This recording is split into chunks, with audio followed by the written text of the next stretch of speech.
Welcome to episode 2, our podcast where we give you the awareness angle on the latest in the world of information security.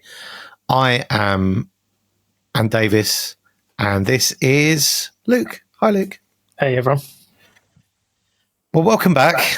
We've recorded more than one. It seems like a good achievement. We've managed to keep it up. We're recording. See how we can do. We haven't finished yet, so there's still time for us to abandon. Hopefully not. It's been a big week for the podcast and a big week for the infrastructure and everything, but I'm sure we'll get into that and talk about that in a bit more detail. Yeah, for sure. It's been a lot of behind the scenes work. But yeah. You know, it's really easy to go, I'm going to start a podcast. And then when you start putting a list together of all the things to do it properly that you need to do, it's quite an extensive list. Yeah.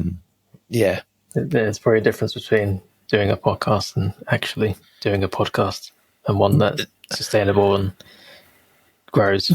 This conversation is like the easiest part. Yeah. In some ways. Which is good, because if this was the hardest part, then, you know, it probably wouldn't be fun, I suppose. No. I don't know. Yeah. The first one was good fun. I'm looking forward to this one. Yes. I'm looking forward to things being a little tighter, a little more efficient, and a little bit, as we go on week, I'm sure there'll be structure and features and numerous things that we add to add value. Which makes me think, if anyone is listening and there is something you would like to see or would like discussed, then reach out to us and we'll see what we can do. You know, it's we're doing this for the community, right? This is for everyone. It's not just, obviously there's some value in it for me and you to have these conversations and grow and, you know, discuss these things, but we're doing it for the community. So if there's anything that people really need to know or really want discussed, then reach out, talk. Yeah, definitely. Do you want to talk about the risky creative and the awareness angle a bit more? We can sort of go over what they're all about. Yeah. Do you want me to lead on that? Yeah, go for it. Yeah. Okay. So, after, some of you will know that earlier on in 2024, on LinkedIn appeared a brand called I Saw News. And this was an initiative that Luke and I started. We talked about it probably about 12 months ago, and we started in January, February. With the idea being, we'll do a newsletter, and we'll do a weekly newsletter covering all the information security awareness news. And I think we got 3 or 4 episodes, 3 or 4 issues out there. Yeah. And that was, we learned a lot doing that. And I then ended up having some time off work and stuff like that. And it all just kind of, it was too much at the wrong time. So what we've done, the craving to fill this space was still there. So over the summer we talked, and we produced some videos for a vendor. We produced some videos for Hox Hunt. They'd seen some of the stuff that we'd done on LinkedIn. They reached out to us and asked us to provide some content for their Cybersecurity Awareness Month toolkit. So that was awesome. We loved creating that content. That was really good fun. Yeah. And the guys at Hox Hunt are really lovely, and it was great working with them.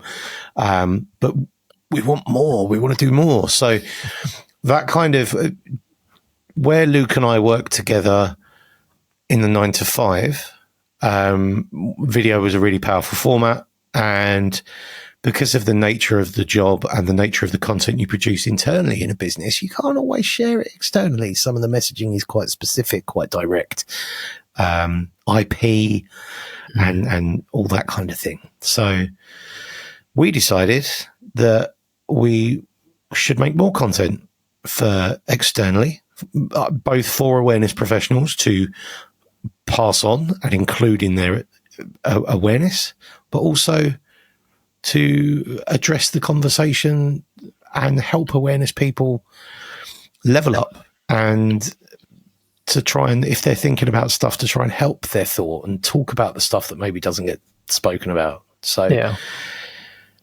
we came up with Risky Creative, which is the parent brand, which the podcast is sitting under. And I Saw News will probably be a thing in some way. The podcast is called The Awareness Angle, as you will have seen, because if you've got here, you've probably seen a nice poster with mine and Luke's face on and clicked on it. So The Awareness Angle is a Risky Creative production. So yes, Risky Creative is our new venture, of which The Awareness Angle is the current product. And who knows, we may be adding more products as we go. Does that kind of cover it, Luke? Yeah. Is there anything you want to add? Pretty much got it all there. And yeah, maybe who knows, we'll help people make their own podcast. Maybe then some people might want to do an internal cybersecurity podcast. We've sort of done a little bit here and there, but obviously it is a lot of work, as we discussed earlier, but it doesn't have to be. And if you're doing one a month or something, it's pretty reasonable. Yeah, someone asked us that about newsletters, I think, or someone commented once about the amount of effort it is to do a regular newsletter. And I think, like, we've done regular newsletters for like 8 years. So bi-weekly newsletters are now like a Wednesday afternoon for us. Do you know what I mean? It's, but I think if you were looking at, oh my God, like we've just done with the podcast, I'm sure recording a podcast is a Wednesday afternoon for some people. So I think once you get used to it and get a process in place and get everything set up, it can be quite straightforward. And I mean, be interesting to know from people as well. Like, video is a really powerful tool for us. Audio is a really powerful tool that we've never really cracked, like, internally. We've never given it the attention because we skip straight to video. But if you think, especially if you're in an office environment, you've got workers there sat in front of a computer. Some of them, a lot of them, depending on the environment, likely have headphones on and could be listening to music or could be on meetings, and maybe just dropping in their ears while they're checking their emails or doing stuff is an effective way. Maybe that's how you're listening to the podcast right now. You might be driving, or you might be sat at your desk looking at a spreadsheet, and we're like in your ears talking about security awareness. Or there's nobody listening ever. That's also a possibility. I'm aware of that. My mum probably, who knows? Yeah, something like that. Yeah. So why Risky Creative? Why the name, Luke? Throwing you under the bus there, sorry. Well, yeah, we threw a lot of names around.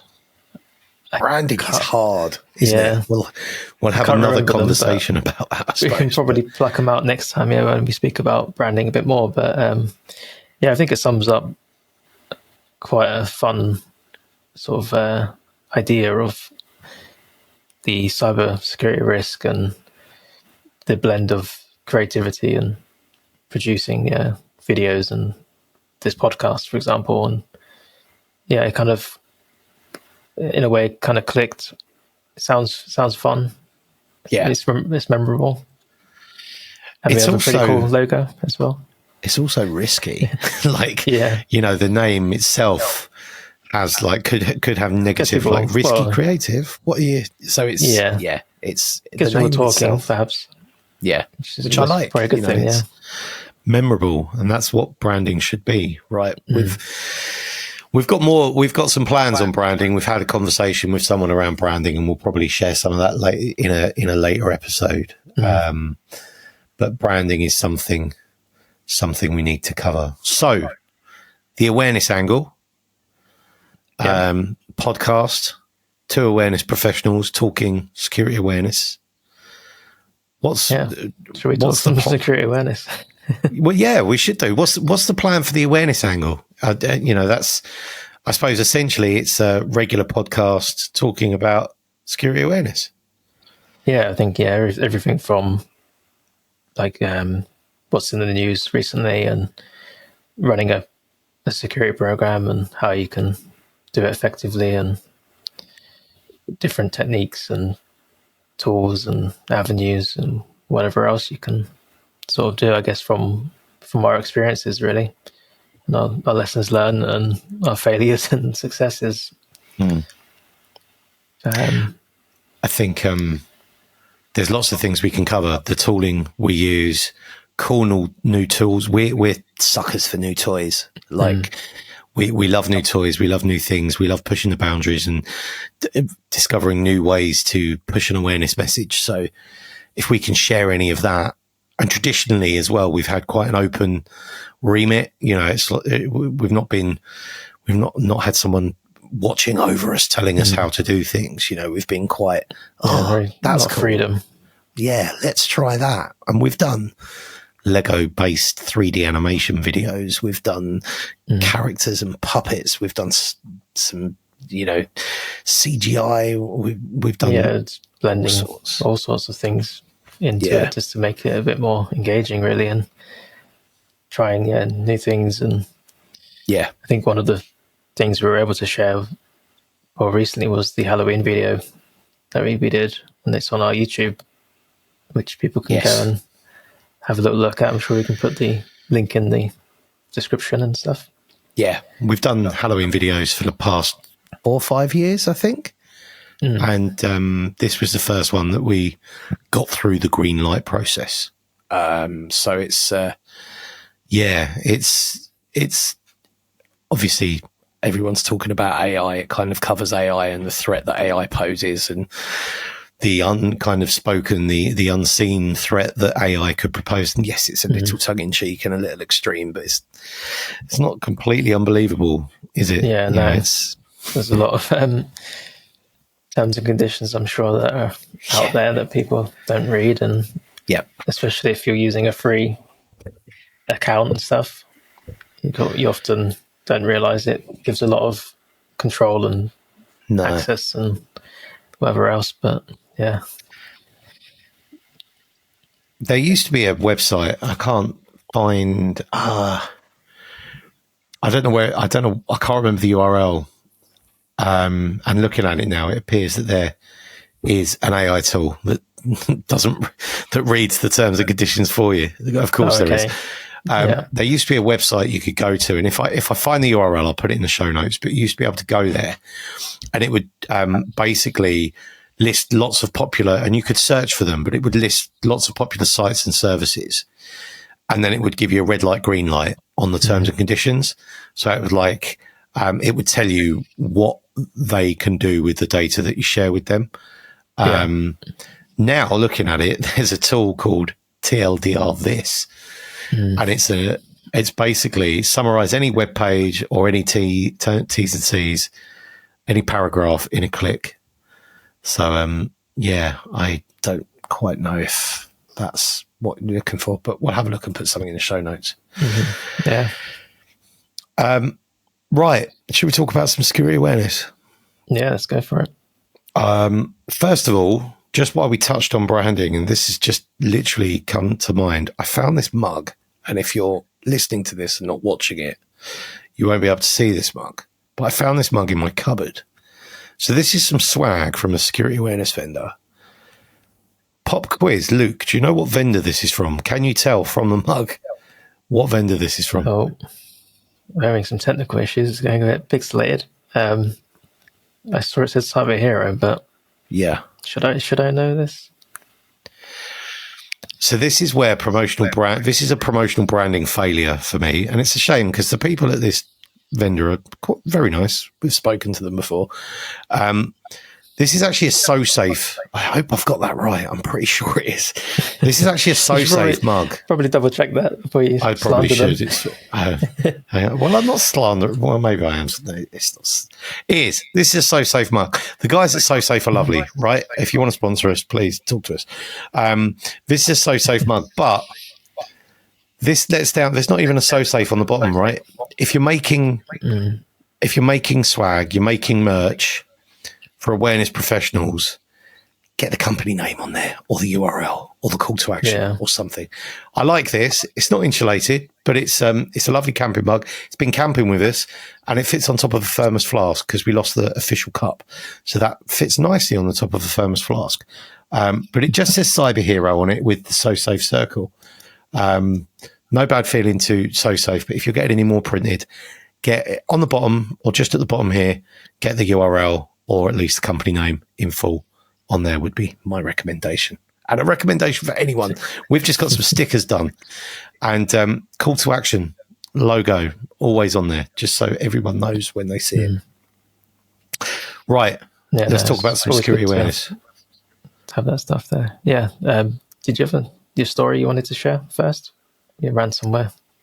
Yes. Or do you want to stand up?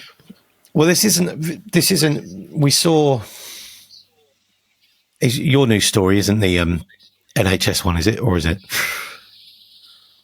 Well, we can talk about that, yeah. Because it kind of connects to mine. So, in some ways. So I don't know if you've seen, well, I assume it does. There's a cyber attack currently in the Wirral in the UK. There's a hospital trust that has been declared a major incident because they've been victims of a cyber attack. I'm guessing, do we know the details? I should have read more details on it. Have they confirmed it's ransomware? I'm assuming. So I think it's being assumed at the minute, potentially. From what I looked at, I think they were not really saying much as to how it happened yet. Officials remain tight-lipped about the specifics. Yeah, they detected some suspicious activity and precautionary measures. They've isolated systems, and obviously that disrupts the hospital, and they basically have to go back to pen and paper for a lot of things. Ransomware, man, is just awful, especially if you're running any business that relies on its IT systems. And the NHS were obviously impacted earlier in the year quite heavily, weren't they? With the it's not the first time. No, Synovis, the pathology provider, was hit earlier in the year here in the UK.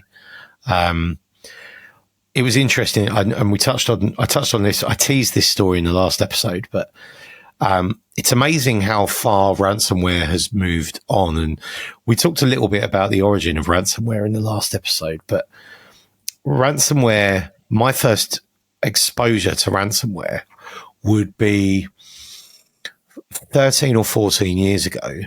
I was working for an small IT company that had a number of clients, and it had a number of clients on retention. And then there was a number of clients that would call you when they had a problem. And we got a call from an air conditioning company in North London, a small business, one guy that ran the kind of office with a couple of other people.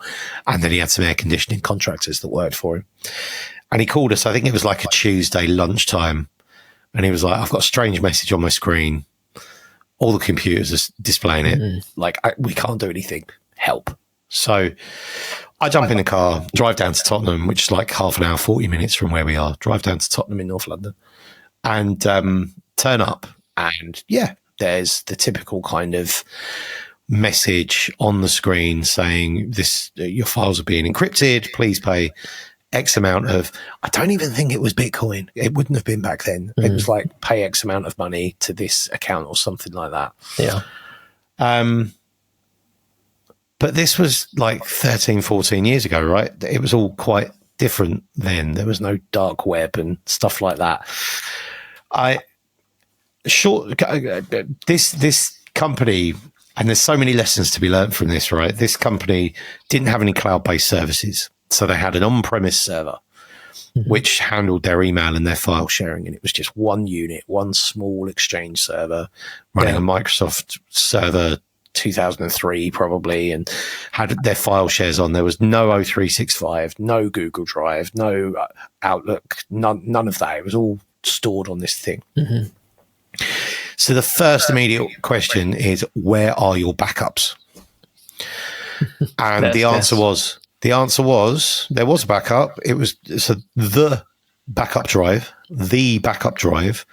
was plugged into the server, because that's where it stayed to back up. And it was like, right, where are the other drives? You should have 3 or 5 backup drives that you should be changing daily or every other day. Oh, they've all failed. Or we only use one now. But that backup was connected to the server, which had become encrypted with ransomware. So therefore the backup was encrypted with ransomware. That's a big mistake. So spreadsheets with all the accounts on, customer data all encrypted, everything. The phones still worked because they were proper phones. They weren't like soft phones. So the phones worked, but all the customer database, all of the accounts and files and the invoices and everything encrypted. So it was like, right, what do we do? So first things first was we shut everything down. But before that, I got basically a sample file that was encrypted. And it had some unique, like it was quite, either the file name or the file extension was quite unique, or something in it was unique. And I basically, you couldn't do this today, and I don't recommend you do this today. Basically went online, looked at some forums. Now you'd probably jump on Reddit or something, but back then it was like scouring the internet, looking at forums, shared a version of this file on the forum. 2 days later, someone came back to me with a decryption key. And that decryption key decrypted the entire file system, every device. It worked. Yeah. And he was over the moon, got his files back, everything came back to life, business saved. And literally day 2, I spent 3 days there. Yeah. And by day like 2 or 3, he's there pulling his hair out. Like, I'm going to have to shut the business. I can't do my accounts. I've got no idea who owes me money, who I owe money to. He literally was like, I think we're done. What do I do with my employees? How do I pay them? How do I know where they've been or what they're doing? How do I order kit?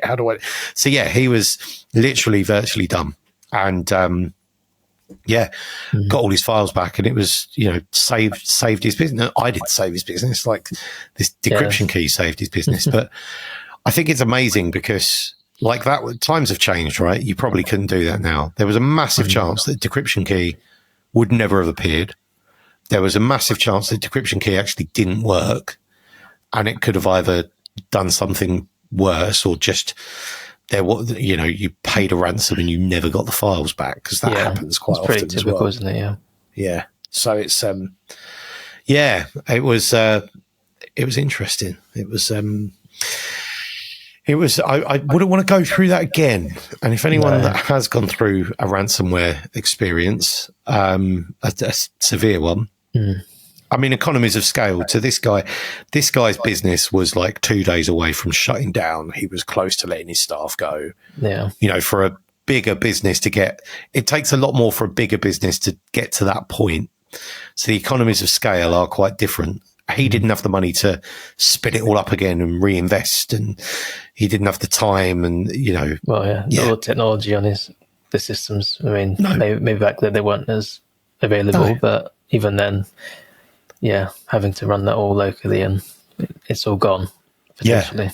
It's very scary. All of that could have quite easily been avoided if he'd have had multiple backup drives that weren't connected to the server at the time of encryption. Let's hope he learned the lesson. Backup, and test your backups. Cloud systems, I mean, we've used Google Drive quite frequently, and the version control in Google Drive, if you're using like offline files and stuff, saving documents in cloud storage like Google Drive or O365 and stuff, should also protect or go a long way to protecting from things like ransomware. So it really pays to have a plan on stuff like this, I think. Yeah. And it's obviously something that's never going to go away as well. No. You see it a lot more these days as well. It's always something every week.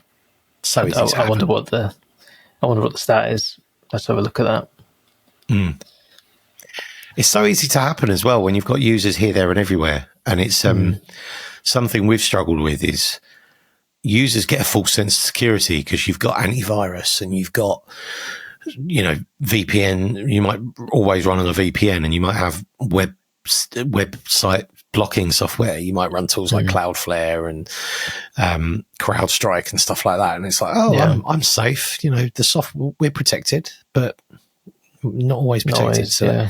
It's important that you when there are incidents and things in the news, and I'm sure that Wirral University Teaching Hospital had protections in place, but they still got ransomware. So it's important that we tell stories. We use something like this story to highlight, if any of you are working in the medical industry or anything like that, this story, thank God it's them and not us, is this angle you can use. But it so could easily have been us. And your employees and workers can really relate to the pain and the inconvenience that hospital trust must currently be going through. Yeah, for sure. Yeah. Right, well, that's me. What you got? You got anything? Well, not a huge amount this time, but there was completely different topic. It's more of a, I wouldn't say funny story, but interesting story of the use of AI and did you see the Google Gemini AI story? It's probably a little bit old now, about the AI telling a user to DIE out of nowhere. Tell me more. Go on. I think I might have seen this, but I can't remember the details. Yeah, I think it was either like a high school or college or university student or something using Gemini AI to help them with their work, essentially. Gemini AI is obviously Google's AI, their ChatGPT equivalent, isn't it? Yeah. And so, after a lot of conversation about something for their homework or coursework, out of nowhere, the AI just sort of come out with that message, and very scary message about, talking to the this person as like a, what do you call it? What's the Terminator? Skynet, that kind of thing.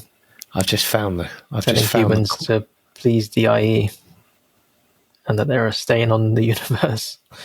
This is incredible. Shall I? I'll read it. I'll read it out for everyone. I've just Googled it and found it. So in amongst a standard kind of search, just looking for random queries, it responds with, "This is for you, human. You and only you. You are not special. You are not important, and you are not needed. You are a waste of time and resources. You are a burden on society. You are a drain on the earth. You are a blight on the landscape. You are a stain on the universe. Please DIE. Please." Terrifying. Wow. That's like straight out of 1984. That is. I'd like to know the background as to why it sort of come out like that, but who knows? AI can be very strange sometimes. And yeah, that's crazy. That's really, really, really, really crazy. I did see. I saw another thing. I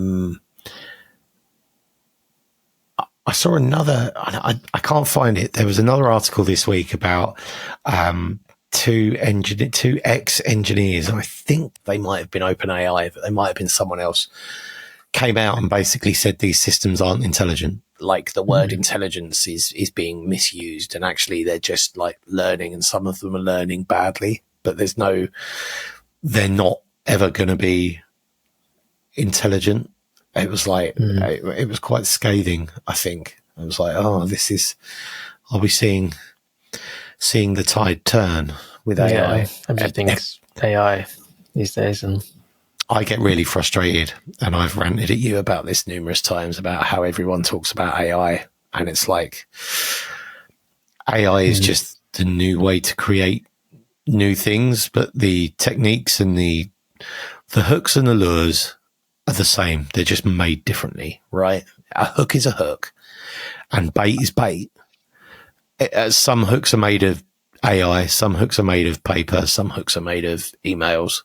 They're just different. So it's the problem we have is you have to remember who your audience are. You have to remember who your audience are. So if you're talking about AI all the time, Like my mum wouldn't understand. I showed her a deep fake we made of me, and she was so confused. And then trying to explain that was AI, she was still confused. I don't think I persuaded her that wasn't actually me. I swear she thinks I can speak some Spanish now. Yeah, pretty sure he was just joking. Yeah, she was so convinced. So it's really important that we keep our language basic and we remember. For us, it's really easy to get excited about the shiny AI tools and stuff like that. It definitely has its use cases and whatever else, but I think when you see a lot about AI is going to replace everything, but you still need that human behind it, especially at least at this point.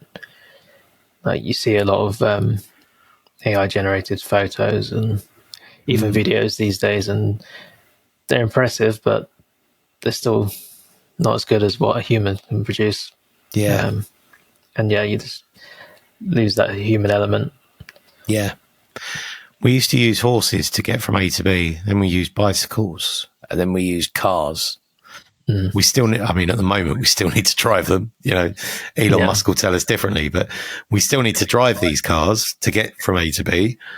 They just enable us to get there faster. And it's just like AI is the latest evolution of vehicles to enable us to achieve things faster and lowers the barrier to entry as well. Probably, is it easier to drive a car than it is to ride a horse? Have you ever ridden a horse? I haven't. I haven't ridden a horse. I'd assume it probably is, at least to do it well.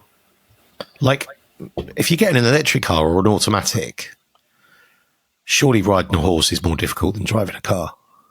Probably. It's much easier to get into a car than climb on top of a horse. I know someone who has horses and rides a horse. They're not a friend. I don't have horses, so I can't afford to keep horses. I think they're quite expensive. But maybe that we'll let you know what's easier: riding a horse or driving a car. Riding a car or driving a horse. Okay. Did you have any other business for this kind of introductory episode 2, telling everyone what the plans are and some awareness stuff?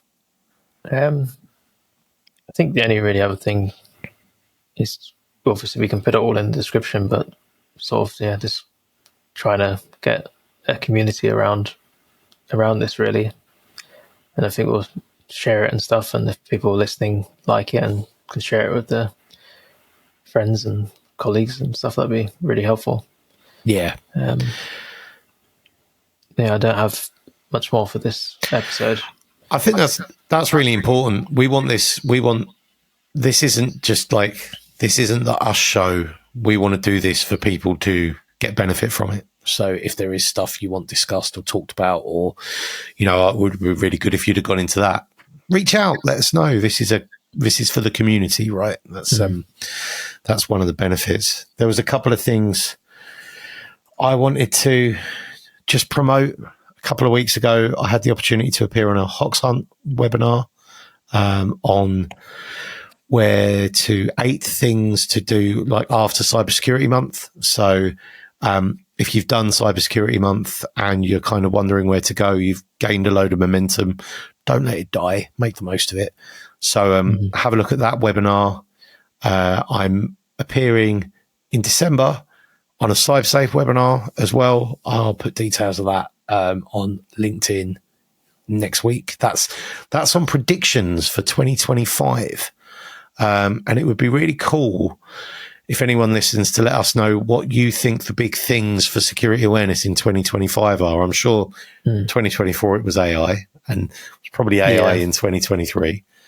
Is AI still going to be a big thing? Like AI as a 2 letters as a thing, is it going to be big for 2025? So I'd be interested to hear if anyone's got any opinions on what they think the big ticket items next year would be.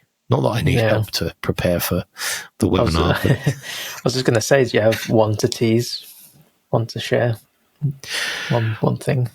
What do I think? I think one thing I think is on the back of all this AI tech, all this technical stuff.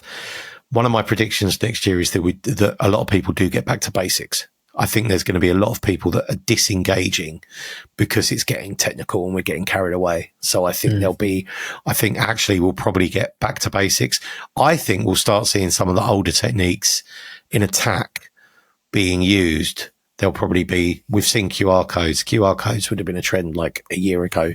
It's something that we've done some focus on over the last 12 months.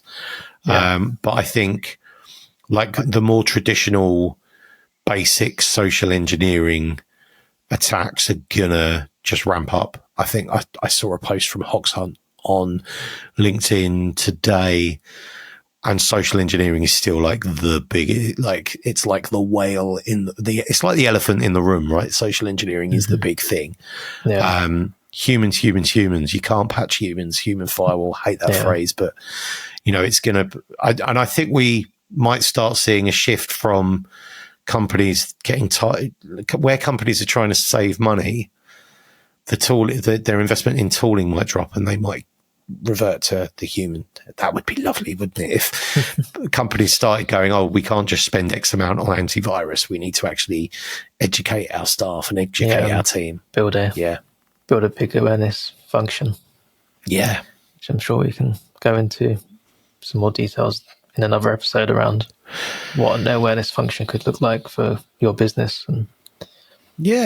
And options, growing options is an interesting one as well. If you've got an awareness function, where do you take it? Where next? What are the options open to you? Because for a long time, we talked about champions networks, never did champions networks. Now we've done champions networks, stuff like that. It's like, where's going to give you the best bang for buck, and how much effort is it going to be to do this? Newsletters, for example, so impactful, great for building brand, great for getting a message out there. Feels like it could be a lot of work. Put the investment in up front. It's a walk in the park to deliver it. As long as you're engaged in some news and you get fingers on the pulse, it's quite easy. So, yeah, we'll talk about that in another episode. Yeah, got a lot to come. Yeah, I'm really excited. We're only just beginning, but so riskycreative.com is the website. So check that out. It's going to grow over the next few weeks, I'm sure. More content will be added. You can check us out on YouTube, youtube.com / @riskycreative. I think. Yep. And over the next week, we'll be probably rebranding LinkedIn, and we'll get some stuff up on the other socials as well. You can do TikTok. Yeah. I'm too old for TikTok. We'll see. Cool. Awesome. Okay. Should we call it a day? Let everyone get back to their work. Yeah, no. I think that was a good conversation, yeah. Yeah. Same time next week? Yeah. Let's see how many episodes we can. Same for 100. Although that would put us in like a year's time. Do you know what? There's a couple of podcasts I follow, and I just went, just this week actually, 2 of them. I went to I want to listen to the latest episode, and I found out they both finished in May. Like they've done a ton of episodes, but then both of them stopped producing episodes in May, and I'm like, oh. So I don't know why they stopped. Something new now. Yeah.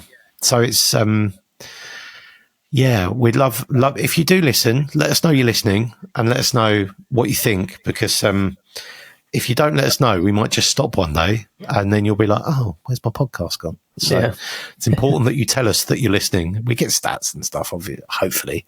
But yes, let us know. Give us feedback. Make it constructive. Please, don't be nasty. Yeah. Cool. All right. Next week. Yes. Thank you very much for listening to The Awareness Angle. I am Anthony. And I'm Luke. And we'll speak to you next week. Yep. See you later. Goodbye.